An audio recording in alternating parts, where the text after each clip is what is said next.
Students, जैसा कि मैंने कहा था कि एक एग्जाम्पल के थ्रू हम परिवर्तनशील अनुपातों को क्या करेंगे, डिस्कस करेंगे। लेकिन उससे पहले अगर आप चैनल पर नए हैं तो चैनल को सब्सक्राइब और वीडियो को लाइक करना ना भूलें और वीडियो को ज़्यादा से ज़्यादा शेयर कीजिए। देखिए क्या है, एक एग्जाम्पल ले रखा है जिसमें total cost, marginal cost, average cost, total production, marginal production और एवरेज प्रोडक्शन बताया गया और उसके अलग अलग स्टेजेस जो हमने डिस्कस की थी कल, उन स्टेजेस के बारे में बताया गया। तो देखिए सबसे पहले जब आपका टोटल प्रोडक्शन कितना हो रहा था 10, तो आपका मार्जिनल प्रोडक्शन भी कितना था 10 यूनिट आपकी ली जा रही थी 1 2 3 4 इस तरीके से। जैसे ही आपने दूसरी यूनिट लगाई तो आपका टोटल प्रोडक्शन बढ़कर कितना हो गया 30 से फिर हुआ 60, फिर 60 के बाद हुआ 80 के बाद हुआ 90 के बाद हो गया फिर 90, फिर 80, फिर 60, फिर 30। तो देखिए पहले आपने देखा 10 से 30 का डिफरेंस कितना है 20 का, 30 से 60 का डिफरेंस कितना है 30 का, 60 से 80 का डिफरेंस कितना हो गया 40 का, 20 का हुआ। फिर 80 से 90 का डिफरेंस हो गया 10 का, 90 से 90 का डिफरेंस 0 का, 90 से 80 का डिफरेंस फिर 10 का, 80 से 60 का डिफरेंस फिर 20 का और 60 से 30 का डिफरेंस फिर 30 का। तो इस तरीके से आपने देखा होगा, नोटिस किया होगा, पहले जो टोटल उत्पादन था वो क्या था, बढ़ती दर से बढ़ रहा था, नहीं कि ज्यादा बढ़ रहा था। फिर एक स्टेज आई 80 के बाद से क्या हुआ, इसके बाद धीरे धीरे बढ़ना शुरू हुआ, 80 से 90 आया, फिर सेकेंड स्टेज के बाद फिर 90 हुआ। यहाँ क्या हो गया, टोटल प्रोडक्शन स्थिर हो गया, इसके बाद बढ़ना बंद हो गया। इसके बाद थर्ड स्टेज आई आपकी, जो टोटल प्रोडक्शन हो गया घटना शुरू हो गया। तो हमने 3 स्टेजेस पढ़ी थी। पहली स्टेज में क्या था कि कुल उत्पादन बढ़ती दर से बढ़ता है, तो यहाँ बढ़ती दर से बढ़ रहा है, लेकिन उसके बाद एक स्टेज ऐसी आई कि जो बढ़ने की जो दर है वो क्या हो गई, कम हो गई, और एक अवस्था बढ़ने की दर जो कम हुई फिर उसके बाद स्थिर हो गई। स्थिर होने के बाद एक अवस्था, थर्ड अवस्था ऐसी आई जिसमें जो आपको टोटल प्रोडक्शन हो क्या हो गया, घटने लग गया। सेम इसी तरीके से एमपी जब टोटल प्रोडक्शन बढ़ रहा था तो एमपी भी क्या आपका 10 से 20 बढ़ा, 20 से 30 बढ़ा, फिर धीरे से क्या हुआ, कम हुआ। फिर एक स्टेज ऐसी हुई ये 0 पे आ गया सेकेंड स्टेज में, और थर्ड स्टेज में नेगेटिव पे चला गया। इस तरीके से एवरेज प्रोडक्शन है बढ़ा, लेकिन किससे, मार्जिनल प्रोडक्शन से कम बढ़ा। 30 यहाँ 20 है, 20 है, तो एक लेवल तक तो ये बढ़ा, फिर इसके बाद ये भी क्या हो गया, घटना शुरू हो गया। उसके बाद थर्ड स्टेज पे क्या है, फिर घटना शुरू हो गया। तो इस तरीके से क्या है, अलग अलग स्टेजेस दे रखी है।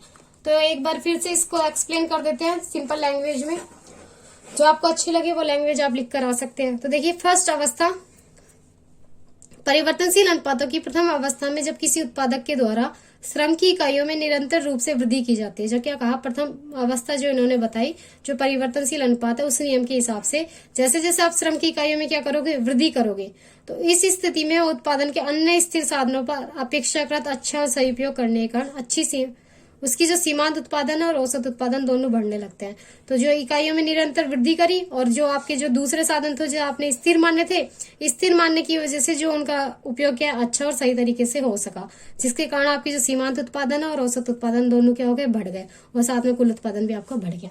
तो देखिए क्या कह रहा है, जब आपने क्या किया, श्रम की जो इकाई है उनमें क्या की, निरंतर वृद्धि की, और जो आपके बाकी साधन है उनको आपने क्या माना, स्थिर माना। तो आपके जो साधन है, जो आपने बदलाव किया, परिवर्तन किया, परिवर्तन करने से आपका जो साधन है उनका उपयोग सही अच्छा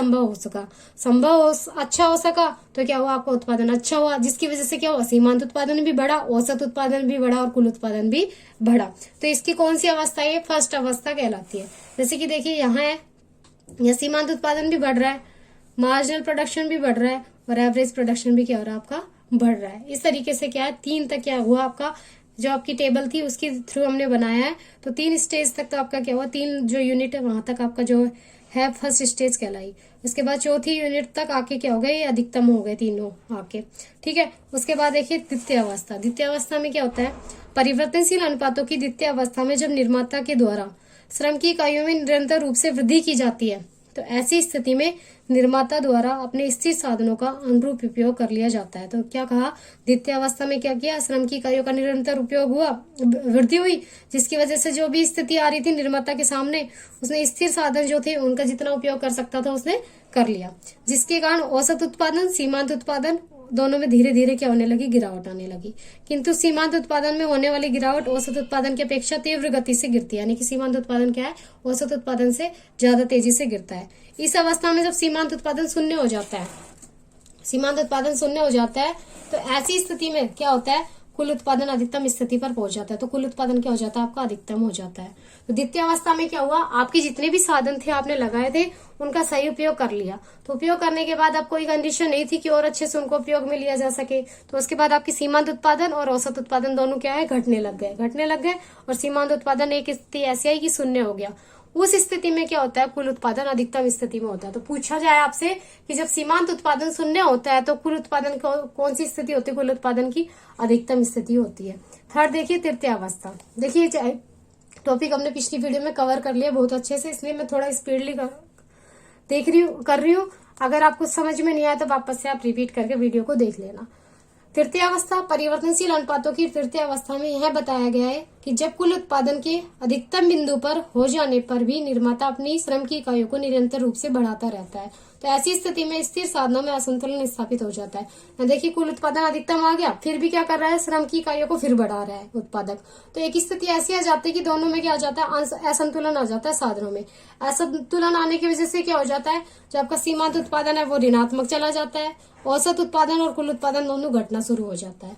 तो तृतीय अवस्था में क्या होता है कि उत्पादन की साधनों के निरंतर फिर भी वृद्धि करते जाते हैं, तो कुल उत्पादन, सीमांत और जो औसत उत्पादन वो गिरने लगते हैं और सीमांत उत्पादन क्या हो जाता है आपका, ऋणात्मक हो जाता है।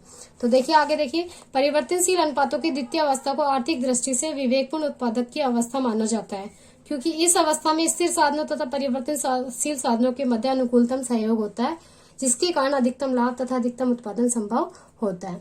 तो इस तरीके से हम कह सकते हैं कि जो द्वितीय अवस्था है वो क्या है, उत्पादक के लिए सबसे उत्तम अवस्था होती है। तो आई होप आपको इस एग्जाम्पल से या फिर इस वीडियो से अच्छे से और समझ में आया होगा। फिर भी आपको समझ में नहीं आया तो वीडियो को जरूर दोबारा से देखना, आपको अच्छे से समझ में आएगा। आज के लिए इतना ही, आगे चैप्टर्स कंटिन्यू करेंगे अगली वीडियो में। तब तक के लिए घर रहिए और खुश रहिए। Thank you.